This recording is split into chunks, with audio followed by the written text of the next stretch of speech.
In today's video, I'm going to teach you how to create Figma account. Let's walk through it together so you know exactly what to expect and why each screen appears. Start by opening your web browser and heading to figma.com. Any modern browser works, but make sure it's up to date for the smoothest experience. On the homepage, look for the button that says Get Started for free and click it. This takes you into Figma's sign-up flow. You'll see two sign-in choices, continue with Google or continue with email.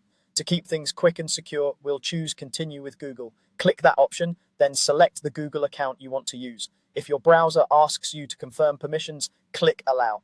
This simply lets Figma connect your account so you can sign in without a password and sync your work across devices. Next, Figma will ask, what's your name?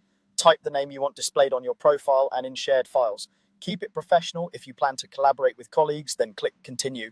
You'll now see a few brief onboarding questions. These help Figma tailor your workspace. First, you'll be asked, how do you plan to use Figma? Choose the option that best matches why you're here, whether that's for work, school, or personal projects. Then click Continue. You'll be asked, what do you do for work? Pick the role that's closest to what you do, even if it's approximate. Next, you'll see where or how do you work. Select the environment that fits, like a company, freelance, or education.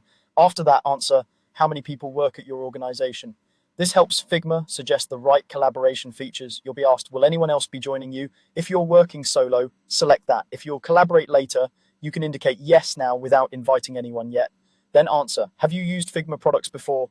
Choose the option that reflects your experience so Figma can tailor tips. Now it's time to select a plan. The free plan is great for getting started and doesn't require a payment method.